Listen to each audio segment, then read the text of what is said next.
Hello everyone, welcome back to the channel once again. I hope all of you are doing well. I am Anshika and in today's video we are going to cover the lecture number 4 of our PYQ series. And ये जो video है ये last video होने वाला है PYQ series का, बहुत ज़्यादा इंपॉर्टेंट है क्योंकि इस वीडियो के अंदर हम वो सारे जितने भी टॉपिक्स हैं, जितने भी क्वेश्चंस हैं, उन सबको कवर करेंगे जिनको हमने अभी तक प्रीवियस वीडियोस के अंदर कवर नहीं किया है और जिसकी बहुत बहुत बहुत ज़्यादा रिक्वेस्ट आ रही है. I hope you have guessed it right. हम कौन सा जो क्वेश्चंस हैं वो करने वाले हैं, एक्सट्रैक्ट बेस्ड क्वेश्चंस करने वाले हैं आज के पूरे वीडियो के अंदर, और इसकी रिक्वेस्ट मेरे पास बहुत बार आ चुकी है ऑलरेडी, तो इसीलिए इसको हम आज की क्लास के अंदर कवर करेंगे. ये बहुत इंपॉर्टेंट रहने वाले हैं आपके एग्जामिनेशन के लिए, तो जरूर इसको अच्छी तरीके से देखते हुए चलना है. ठीक है, सबसे पहले देखो जरा पहला क्वेश्चन जो है वो क्या कह रहा है. Read the following extract and answer the questions. It takes longer to build a school. अब ये बात जो है एनसीईआरटी की लाइंस होती हैं, आपको पता है, मैं ये नहीं बताऊंगी कि कहाँ से आई है लाइंस, कैसे आई, तो आपको पता है एनसीईआरटी की लाइंस होती हैं, उठा के यहाँ पे दे दी जाती हैं and you have to answer the questions. ठीक है, जिसने ऑलरेडी जो मेरे वन शॉट वीडियोस हैं वो कवर करे हुए हैं फ्लेमिंगो विस्टास के, तो उसको ऑलरेडी सारे के सारे आंसर्स आ जाएंगे आराम से, क्योंकि मैंने उसमें नोट्स के फॉर्म में समझाया हुआ है पूरी एनसीईआरटी को और आपको कोई भी प्रॉब्लम नहीं आने वाली है. ठीक है, तो अभी ध्यान से देखते हुए चलो. और अगर बात करें एक्सट्रैक्ट बेस्ड जो पोइट्री बेस्ड क्वेश्चन आते हैं ना, जिसमें पोएम से रिलेटेड एक्सट्रैक्ट गिवन होता है, उसके क्वेश्चन दिए जाते हैं, वो मैंने ऑलरेडी लेक्चर नंबर 3 के अंदर कवर कर दिया है, तो आप वहां से जाकर उसको कवर कर लेना. अभी हम क्या करने वाले हैं, ये वाले जो क्वेश्चंस बचे हुए हैं हमारे, इसको कवर करेंगे आज की क्लास के अंदर. तो read the following extract and answer the questions. CBSE 2025 में क्वेश्चन पूछा गया. It takes longer to build a school. पहली लाइन पढ़ते ही समझ जाओ, बात हो रही है लॉ स्प्रिंग चैप्टर की. I said embarrassed at having made a promise that was not मेंट. तो अभी मैं पूरा पैसेज तो नहीं पढ़ने वाली हूँ यहाँ पे बिल्कुल भी, और आपको भी नहीं पढ़ना है बिकॉज इंग्लिश का पेपर ऑलरेडी बहुत लेंथी आता है एंड आप इसमें टाइम वेस्ट करना बिल्कुल भी यहाँ पे ऐसा नहीं कर सकते हो एफोर्ड. अभी क्वेश्चंस की तरफ चलते हैं, जब हम फंसेंगे कहीं पे तब हम पैसेज पे आएंगे. तो पहला क्वेश्चन क्या कह रहा है, the intention of the speaker in the first line of the extract is one of clarification या कंफ्यूजन. तो पहली लाइन जो है स्पीकर की वो कैसी बता रही है, क्या वो कंफ्यूज है, क्या वो क्लैरिफाई कर रही है. तो it takes longer to build a school. I say embarrassed at having made a promise that was not meant. मतलब मुझे बहुत शर्म आ रही थी वो प्रॉमिस करते हुए जो मुझे नहीं करना चाहिए था. Promises like mine abound in every corner of his bleak world. पर ऐसे प्रोमिस तो साहिब आलम की जिंदगी में भरे पड़े हैं. ठीक है, इसके जो अंधेरी दुनिया है उसके अंदर भरे पड़े हैं. तो यहाँ पे इंटेंशन क्या है स्पीकर की, क्या वो क्लैरिफाई कर रही है, क्या वो कंफ्यूज है. वो क्लैरिफाई कर रही है कि भाई देखो ऐसा अंधेरा तो इनकी जिंदगी में भरा हुआ है. ठीक है, क्लैरिफिकेशन दे रही हैं. अगला क्वेश्चन क्या कहता है, what is implied by the expression he would have a hard time believing it. मतलब उसको तो बड़ी डिफिकल्टी हो रही होगी इस बात को बिलीव करने में भी. किस बात को बिलीव करने में, कि भाई उसका नाम जो है साहिब आलम, उसकी मीनिंग क्या है, लॉर्ड ऑफ यूनिवर्स. तो Saheb is too innocent to believe everything. Saheb is living up to his income. Saheb's living condition is contrary to the meaning of his name. C option सही हो जाएगा. उसका नाम और उसका काम बिल्कुल अलग है, इसी वजह से उसको बहुत डिफिकल्टी आ रही है. ठीक है, अगले क्वेश्चन की तरफ आगे बढ़े.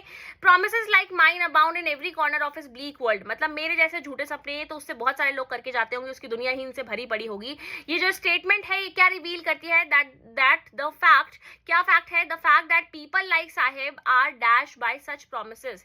कि ऐसे टाइप के जो प्रोमिसेस होते हैं, तो जो साहिब जैसे लोग होते हैं उनको ऐसे प्रोमिसेस से डिल्यूटेड किया जाता है या एम्पावर्ड किया जाता है, उनको पागल बनाया जाता है एक तरीके से. तो क्या किया जाता है, डिल्यूटेड किया जाता है. ठीक है, नेक्स्ट क्वेश्चन कह रहा है कोई भी एक रीजन बताओ why the boy was wearing shoes that did not match. तो वो जो लड़का था उसने ऐसे शूज क्यों पहने हुए थे जो आपस में मैच ही नहीं कर रहे थे, तो ऐसा क्यों है. Even if his mother brought shoes he would throw them off. या फिर ऐसा बताओ कि भाई ये लोग शूज क्यों नहीं पहनना चाहते थे. तो कोई सा भी एक कारण आप यहाँ पे बता सकते हो. तो ऐसा भी लिख देना कि भाई उसके जो शूज थे वो मैच नहीं कर रहे थे इस वजह से. और क्यों नहीं मैच कर रहे थे, क्योंकि वो जो शूज थे वो ऑलरेडी गिफ्टेड थे और उसको कहीं से मिले थे, ऐसा नहीं था कि उसने परचेज करे थे. और ये जो बच्चे हैं वो अलग अलग तरीके के बहाने बनाते हैं शूज ना पहनने के, जिसमें से कुछ बच्चे हैं क्या बोलते हैं कि अगर उसकी मदर उसको शूज उतार के शेल्फ से दे भी देंगी तो भी वो फेंक देंगे. ठीक है, the speaker describe Saheb's life as a bleak world. Saheb की लाइफ के बारे में बताती है स्पीकर की इसकी जो दुनिया है वो ब्लीक है, अंधेरी दुनिया है. क्यों, because he lives in a house without electricity. His world is his friends. His life is devoid of hope. He belongs to the world of illiterates. बताओ क्या है कारण. तो सी ऑप्शन सही हो जाएगा कि उसकी जिंदगी में होप ही नहीं है. ठीक है, his life is devoid of hope, इसकी वजह से उसका जो दुनिया है वो बिल्कुल अंधेरी है. Why aren't you wearing chappals. तो जब ये पूछती है कि तुमने चप्पल क्यों नहीं पहन रखी है, the conversation between the speaker and the boys reflect the dash of the speaker. तो क्या पता चलता है कि जो स्पीकर है वो यहाँ पे क्या करना चाह रही है, क्या पता लगाना चाह रही है ये इस कन्वर्सेशन के दौरान. तो जो स्पीकर है वो कैसी है, बिल्कुल क्यूरियस है और वो कंसर्न्ड है, बिल्कुल ये जानना चाह रही है, तो आप इनमें से कोई सा भी एक वर्ड भी लिख दोगे तो भी चल जाएगा कि she is very concerned about कि ये जो बच्चे हैं उन्होंने चप्पल्स क्यों नहीं पहनी है, ठीक है। इसी तरीके से अगले क्वेश्चन की तरफ बढ़ते हैं। अगला क्वेश्चन बताओ कौन से चैप्टर में से लिया गया है, देखते ही कमेंट कर दिया करो तुरंत ही। सीबीएसई 2024 में क्वेश्चन आया है, my introduction to the YMCA pool. YMCA pool का नाम देखते ही चैप्टर का नाम याद आया क्या बेटा? चैप्टर का नाम क्या है? Deep water. Very good. तो देखो जरा, identify the phrase from the given extract that bears evidence to the fact that the narrators association with childish fears was not a recent one. तो ये बताओ जरा, ये जो चाइल्डिश फियर मतलब ये जो बचपन का डर है नैरेटर के अंदर, ये कोई नया डर नहीं है उसके अंदर जो है, तो ये कैसे हुआ है बताओ जरा। तो ये रिवाइव्ड अनप्लेजेंट मेमोरीज हैं, जो बचपन में उसको डर लगा था वो बार बार जो मेमोरीज हैं उसके सामने आती रहती हैं। जब पहली बार वो कैलिफोर्निया बीच पे गया था अपने फादर के साथ एंड एक वेव आती है और उसको नॉकडाउन कर देती है। 3-4 साल का था ऑथर हमारा उस टाइम पीरियड में। How does the writer try to learn it? तो ऑथर किस तरीके से सीखने की कोशिश करते हैं स्विमिंग को? कोई भी 2 तरीके आपको बताने हैं। YMCA पूल की बात हो रही है, तो the writer tries to learn by watching other boys कि बाकी जो लड़के हैं वो कैसे कर रहे हैं, और second trying to learn by aping them मतलब उनको कॉपी करके, उनको देख करके वो कैसे चल रहे हैं उनको फॉलो करते हुए इन्होंने क्या किया, स्टार्ट करा सीखना बाय एपिंग देम, ठीक है। और आप ये भी लिख सकते हो कि वाटर विंग्स के जरिए भी वो ऐसा कर रहे थे, और ये भी बोल सकते हो वॉचिंग अदर बॉयज, ठीक है। तो ये 2 पॉइंट्स आपको यहाँ पे लिखने हैं। What did the YMCA pool bring back to Douglas? YMCA pool के बारे में सोचते ही डगलस के दिमाग में क्या क्या चीजें आ जाती हैं? अनप्लेजेंट मेमोरीज आ जाती हैं, पुरानी बुरी यादें वापस आ जाती हैं। The 2 emotion of Douglas mention in the given extract. तो यहाँ पे जो इमोशंस हैं वो कैसे पता चल रहे हैं, इमोशंस देखते हैं जरा। My introduction to the YMCA pool revived unpleasant memories, तो उनको अनप्लेजेंट मेमोरीज आ रही हैं। स्टिल चाइल्डिश फियर जो है उनके अंदर बचपन का डर वापस आ रहा है। But in a little while I gathered confidence, फिर मैंने अपने अंदर कॉन्फिडेंस लेकर आया, मैं बाकी लड़कों को देख रहा था, सीख रहा था। I did this 2 or 3 times on different days, और फिर मैंने 2 और 3 बारी इसको करना शुरू कर दिया डिफरेंट डेज पे। तो पहले तो उनके अंदर फियर है, ठीक है, उन्होंने बताया कि उनको डर लगता है। अगला वो बताते हैं कि भाई उनके अंदर फिर कॉन्फिडेंस आया और उन्होंने भी फिर स्टार्ट किया स्विमिंग सीखना। Why did Douglas ape the other boys? बाकी सारे बच्चों को फॉलो क्यों करते थे, वो क्यों देखते थे? Douglas ape the other boys to learn, वो देखना चाहते थे कि कैसे स्विमिंग करी जाती है बाय कॉपीइंग देयर एक्शन, के हाथ पैर कैसे चल रहे हैं उस चीज को कॉपी करके। आगे देखो जरा, the writing style of the extract is autobiographical. ये जो राइटिंग स्टाइल यहाँ पे दी गई है वो ऑटोबायोग्राफिकल है, बिकॉज इस वजह से क्योंकि नैरेटर के पर्सनल एक्सपीरियंस बताए गए हैं। ये तो भाई बच्चों वाला सवाल है, ऑटोबायोग्राफी और बायोग्राफी के बीच का डिफरेंस हो गया एक तरीके से, क्योंकि यहाँ पे ऑटोबायोग्राफिकल अकाउंट इसलिए है क्योंकि बच्चों के मतलब यहाँ पे जो इनके बचपन के एक्सपीरियंसेस हैं नैरेटर के वो बताए गए हैं as a describes his own fear, कि उनके खुद के डर क्या थे, प्रोसेस ऑफ लर्निंग कैसा था उनका स्विमिंग का, ये बताया। अगला क्वेश्चन कह रहा है, एक्सट्रैक्ट बेस्ड क्वेश्चन ये भी यहाँ पे सीबीएसई 2025 में आया हुआ है। Next day both man got up in good season. पहली लाइन से पता चल जाना चाहिए, नहीं पता चलता तो यहां तक पहुंच जाओ। The crofter was in a hurry to milk his cow. तो रैट ट्रैप चैप्टर की बात हो रही है, ठीक है। अगले दिन सुबह की बात हो रही है जब चोरी करके भागता है यहाँ से जो हमारा पेडलर है वो। तो the behaviour of the peddler as described in the above extract is an act of deceit और ओबीडियंस। डिसीट मतलब वो धोखा देता है बेटा उसको, ओबीडियंट मतलब होता है किसी की बात मानना, पालन करना। तो पेडलर यहाँ पे धोखेबाज निकल जाता है। नेक्स्ट क्वेश्चन कह रहा है, both man got up in good season. Good season मतलब अच्छे मूड में उठते हैं दोनों ही। Author uses the expression good season to denote कि दोनों ही अच्छे से उठ जाते हैं, बिल्कुल टाइमली उठते हैं। तो गुड सीजन मतलब एग्जैक्टली गुड मूड यहाँ पे नहीं होगा। They got up early and timely मतलब वो दोनों के दोनों बिल्कुल टाइम से उठ गए थे सुबह, और तो सी ऑप्शन बिल्कुल यहाँ पे करेक्ट हो जाएगा, और फिर दोनों अपने रास्ते चले जाते हैं। State the irony in the peddlers response. तो पेडलर के रिस्पॉन्स में आयरनी क्या है? आयरनी मतलब कि क्या वो करता है लास्ट में। The man with the rat trap said goodbye and thank you, मतलब वो जो आदमी है रैट ट्रैप सेलर जो है वो क्या कर रहा है, गुड बाय कर रहा है और थैंक यू बोल रहा है। Irony lies in the fact that the peddler politely thank you तो बोल रहा है क्रॉफ्टर को फॉर हिज हॉस्पिटैलिटी, बट दिमाग में उसके क्या चल रहा है, कैसे बिट्रे करना है। But soon betrayed his trust bye stealing his money. उसकी विंडो तोड़ता है, जाता है, पैसे चुराता है। His words of gratitude were hollow and insincere. जो बातें थी ना उसकी सिर्फ खाली थी, खोखली थी और इनसिंसियर बातें थी, झूठा था था वो। Choose the correct option. The flaw in the peddler's character as reflected in the above extract is, ये जो फ्लॉ दिखाया गया है, कमी दिखाई है पेडलर के कैरेक्टर के अंदर, ये कैसे दिखाई जा रही है कि he is jealous of rich people, he indulges in self pity, he can rob his benefactor, he can sleep anywhere without any hesitation. तो ये पता चल रहा है कि he can even rob his benefactor, मतलब वो बंदा जो इसकी हेल्प कर रहा है, वो बंदा जो इसका साथ देने की कोशिश कर रहा है, ये उसको भी लूट लेगा। आगे देखो जरा, complete the following sentence. The role of the cow in the crofters life is, भाई क्रॉफ्टर की लाइफ में काउ का रोल तो बड़ा इंपॉर्टेंट है, ये सोर्स ऑफ इनकम इसको प्रोवाइड करती है और प्राइड का भी सोर्स है इसके, as it provides him with milk which he sells to the creamery to earn his living. तो इसको दूध को बेचता है वो और उससे फिर वो अच्छे खासे पैसे अर्न करता है। लास्ट मंथ उसने कितने पैसे कमाए हैं, जल्दी से कमेंट सेक्शन में बताओ मुझे। Choose one instance from the above extract to show that the peddler acted like a well mannered person. तो एक इंस्टेंस बताना है इस एक्सट्रैक्ट में से जिससे ये पता चल रहा है आपको कि बड़े वेल मैनर्ड तरीके से उसने एक्ट किया है यहाँ पे। तो जरा देखो जरा किस तरीके से, कहाँ पे पता चल रहा है पैसेज में, यहाँ पे कहीं ना कहीं तो उसने थैंक यू कुछ बोला ही होगा।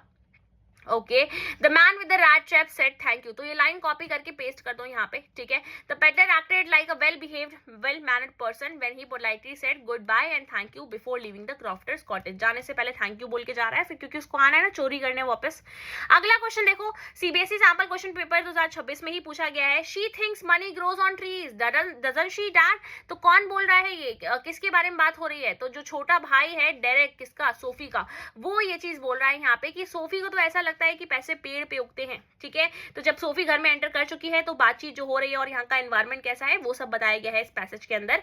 पहला क्वेश्चन क्या कह रहा है, fill in the blank by choosing the correct option from the given brackets। तो the literal meaning conveyed via the phrase the evening had already blacked in the windows, कि शाम एकदम अंधेरी हो चुकी थी, वो विंडो से ही पता चल रहा था। इसका मतलब क्या है, अराइवल ऑफ नाइट या शैडो ओवर एम्बिशंस। तो अराइवल ऑफ नाइट मतलब ऑलरेडी विंडो से जब आपको अंधेरा दिख रहा है, डार्कनेस दिख रही है, इट मीन्स रात होने वाली है।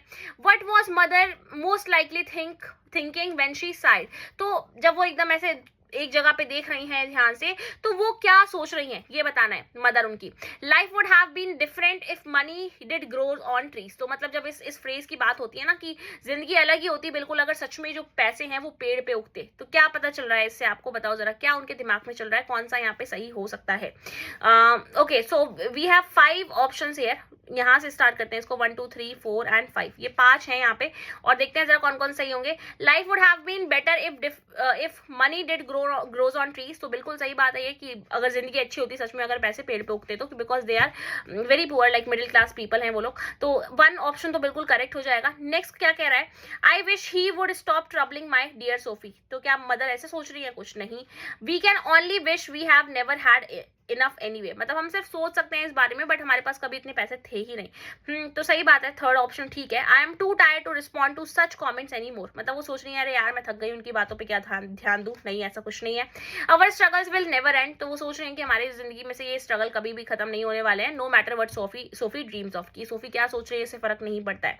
तो 1 3 एंड 5 जो ऑप्शन है वो बिल्कुल करेक्ट हो जाएगा, ए ऑप्शन यहाँ पे करेक्ट है। नेक्स्ट क्वेश्चन देखो, द डेलिकेट बो ऑन सोफीज मदर्स एप्रन, जो छोटा सा बो बना हुआ है सोफी की मदर के एप्रन पे, एंड हर क्रूक्ड बैक, मतलब झुकी हुई जो उनकी कमर है, ये क्या हाईलाइट करती है, किस चीज की थीम को दिखा रही है, अपीयरेंस और रियलिटी को दिखा रही है। कि एक तो बो बना हुआ है, बो इज साइन ऑफ एस्थेटिक और क्यूटनेस, ठीक है, और वहीं पे ही रियलिटी क्या है, रियलिटी ये है कि इनकी क्रूक्ड बैक है, मतलब एकदम झुक चुकी है बेचारी है, और किस वजह से ऐसा हुआ है, क्योंकि भाई इनकी जो फैमिली की जो कंडीशन है that is not very good, इस वजह से। तो ए ऑप्शन यहाँ पे करेक्ट हो जाएगा।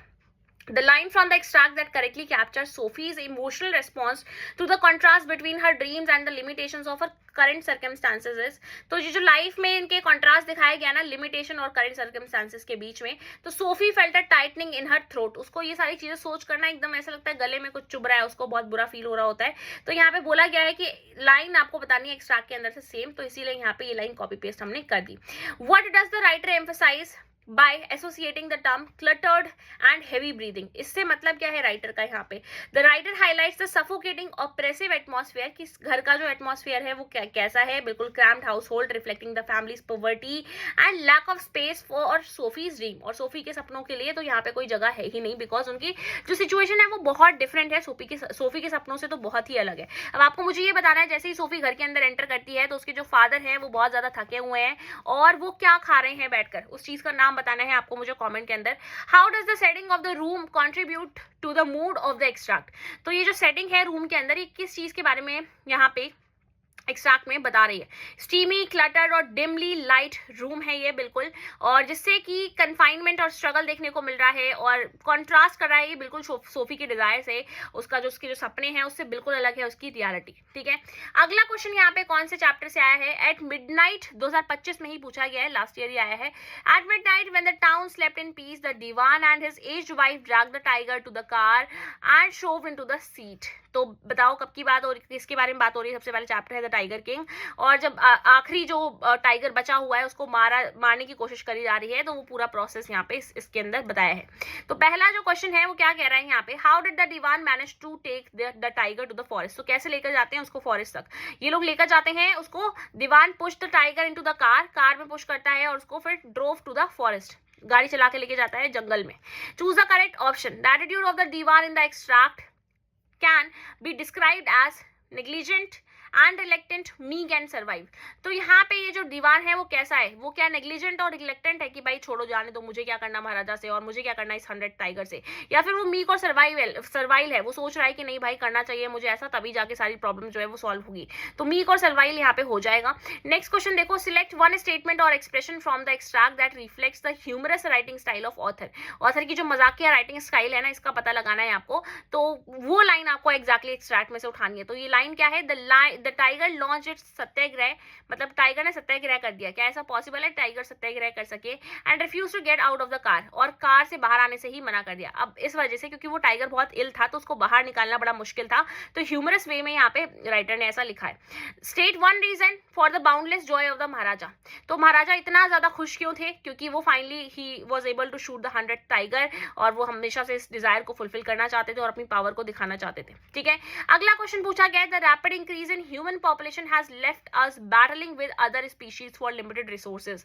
बात हो रही है journey to the end of the world chapter की, 2025 में सीबीएसई में इसमें से क्वेश्चन आया हुआ है। देखते हैं, list one way in which the increasing human population is affecting other species. कैसे हम ऐसे अफेक्ट कर रहे हैं बाकी सारे स्पीशीज के मतलब उनके सर्वाइवल को? तो इंक्रीजिंग ह्यूमन पॉपुलेशन, जैसे जैसे पॉपुलेशन बढ़ रही है इससे कॉम्पिटिशन बढ़ रहा है अदर स्पीशीज के साथ, और लिमिटेड रिसोर्सेज हैं, लीडिंग टू हैबिटेट लॉस। उनके लिए तो भाई हमने जंगल भी कट कर दिए, फॉरेस्ट भी कट कर दिए, तो बेचारे रहेंगे कहाँ? एंड एंडेंजरमेंट ऑफ एनिमल्स, और जो बेचारे एनिमल्स हैं उनके पास रहने की भी जगह नहीं बची है। सेकंड क्वेश्चन कह रहा है, choose the correct option that best reflects the tone of the writer in the last line of the extract. मतलब जो लास्ट लाइन है एक्सट्रैक्ट की, उसमें कौन सी टोन की बात करी गई है? चलो जरा देखते हैं लास्ट लाइन क्या है। Will the Gulf Stream ocean currents be disrupted? Will the end of the world as we know it, मतलब क्या अब दुनिया खत्म हो जाएगी जैसे हम जानते हैं? क्या जो गल्फ स्ट्रीम ओशन करंट है वो डिस्टर्ब हो जाएंगे? तो क्या पता चल रहा है इससे कि she is very anxious and concern, वो बहुत ज्यादा टेंशन में है इस बात को लेकर कि क्या होगा इस दुनिया का। Unmitigated burning of fossil fuel, मतलब बिना ध्यान दिए बस फॉसिल फ्यूल्स को बर्न करते हुए चले जा रहे हैं। इससे क्या पता चल रहा है एक आदमी के नेचर के बारे में? एवरेशियस है, हम लोग बिल्कुल ध्यान ही नहीं दे रहे हैं इस चीज के बारे में जिस चीज के बारे में हमें ध्यान देना चाहिए। In the above extract what message is the author giving to mankind. तो ऑथर क्या मैसेज देने की कोशिश कर रहे हैं मैनकाइंड को? यहाँ पे दिशानी दोषी क्या बताने की कोशिश कर रही है हमको कि ऑथर हमें वार्न कर रही है कि ये जो ह्यूमन का ग्रीड है ना, ओवर यूज रिसोर्सेज का, इससे क्लाइमेट चेंज हो रहा है, एनवायरमेंटल क्राइसिस बढ़ता हुआ चला जा रहा है, और वो अर्ज कर रही हैं मैनकाइंड को कि आप रिस्पॉन्सिबली एक्ट करो और कैटास्ट्रोफिक कॉन्सिक्वेंसेस, मतलब एक चीज के खराब होने से जो बहुत सारे कॉन्सिक्वेंसेस हो सकते हैं उसको रोको। जैसे कि phytoplankton tiny single cell plant है जिसकी वजह से सदर्न ओशन की पूरी फूड चेन खराब हो सकती है, तो उसको बचाओ। ठीक है, तो ये वाले जो क्वेश्चंस हैं जो journey to the end of earth के अंदर हमने देखा, या फिर इसके आगे भी हम जितने भी चैप्टर्स देखने वाले हैं वो सारे विस्टास के हैं। उससे पहले हमने जितने भी चैप्टर्स करे वो कौन से उसके थे? बुक के फ्लेमिंगो के थे। तो यहाँ पे एक्सट्रैक्ट बेस्ड क्वेश्चन में क्या है भाई, यहाँ पे जो आपको क्वेश्चन देखने को मिलेंगे विस्टास से वो 4-4 मार्क्स के आते हैं उसमें, इसलिए 4-4 क्वेश्चन देखने को मिल रहे होंगे। वहीं पे ही जो फ्लेमिंगो बुक के अंदर हम प्रोज देख रहे हैं उसमें से 6-6 मार्क्स के क्वेश्चन आते हैं, तो वो हमने 6-6 मार्क्स वाले वाले देखे, ठीक है। 2024 सीबीएसई के अंदर ये क्वेश्चन आया है, if I am able are you, Sadao asked. तो कौन से चैप्टर की बात हो रही है? The enemy. No, Hana said, but if you can do it alone. Sadao hesitated again. The strange thing is, he said that if the man were whole I could turn him over to the police without difficulty. तो अभी ये लोग असमंजस में फंसे हुए हैं उस आदमी को, घायल आदमी को देखकर कि क्या करना चाहिए। तो सडाउ कह रहा है कि मैं यार इस आदमी को सौंप भी देता पुलिस को, अगर ये आदमी होल होता तो। होल मतलब इसको चोट नहीं लगी होती कहीं से, तो फिर या फिर ऐसी कंडीशन के अंदर नहीं होता, तो मैं सीधे डायरेक्टली पुलिस को ही सौंप देता, जैसा कि मुझे एक सिटीजन होने के नाते करना चाहिए इस वॉर के दौरान। तो कंप्लीट द डिलेमा, अभी सेंटेंस बताना है आपको। The dilemma faced by the couple was, क्या डिलेमा था कि क्या whether to treat the wounded American soldier, क्या उसको ट्रीट करें जो इनका एनिमी भी है, और to hand him over to the authorities, या फिर इसको हैंड ओवर कर दे अथॉरिटीज को, ठीक है। नेक्स्ट क्वेश्चन कह रहा है, what does Hana ask doctor Sadao to do alone. जो हैना है वो यहाँ पे क्या बोलती है डॉक्टर सडाउ को, क्या चीज अकेले करने को बोल रही है वो कह रही है ट्रीट द वुंडेड सोल्जर। वो कह रही है तुम अकेले ही इसको ट्रीट करो, मतलब मैं तो बिल्कुल नहीं करने वाली, ठीक है। Explain the expression if the man were whole. तो यहाँ पे if the man were whole का मतलब क्या है कि डॉक्टर सडाउ कह रहे हैं कि that if the soldier were not wounded, उसको चोट नहीं लगी होती, he would have no hesitation in handling him over, तो वो इसको हैंडिंग ओवर कर देते तुरंत ही अथॉरिटीज को, as the soldier would not be in need of medical help, क्योंकि उसको मेडिकल हेल्प की जरूरत नहीं होती है, and could be arrested without any issue, किसी भी इशू के बिना उसको अरेस्ट किया जा सकता था। अगला क्वेश्चन कह रहा है, doctor Sadao says all Americans are my enemy, what character trait of doctor Sadao does it reflect. तो क्या पता चल रहा है इससे आपको डॉक्टर सडाउ के कैरेक्टर के बारे में, जब वो बोल रहे हैं कि सारे अमेरिकन मेरे दुश्मन हैं, इसका मतलब वॉर का टाइम पीरियड चल रहा है और वो ये चीज बताना चाहते हैं कि मेरा देश जब फाइट करा है अमेरिका से, तो मतलब मैं भी उसके अगेंस्ट हूँ और ये सारे के सारे अमेरिकन मेरे दुश्मन है, बट सिचुएशन ऐसी है, एक डॉक्टर होने के नाते मुझे इसकी हेल्प करनी पड़ रही है। तो ये जो स्टेटमेंट है ये रिफ्लेक्ट करती है डॉक्टर सडाउ की सेंस ऑफ ड्यूटी और पेट्रियोटिज्म के बारे में बताती है, उनकी देशभक्ति के बारे में बताती है। During the time of war he feels a strong loyalty to his country and sees American as enemies, ठीक है, कि वो अमेरिकन को एनिमी मान रहे हैं, बट हाउएवर उनका अंदर का जो इंटरनल कॉन्फ्लिक्ट है ना, who is train to save lives, जिनको ट्रेन किया गया है जिंदगी बचाने के लिए, even those of his enemy, चाहे वो इंसान सामने वाला दुश्मन ही क्यों ना हो, तब भी इनको उसकी हेल्प करनी है, ठीक है।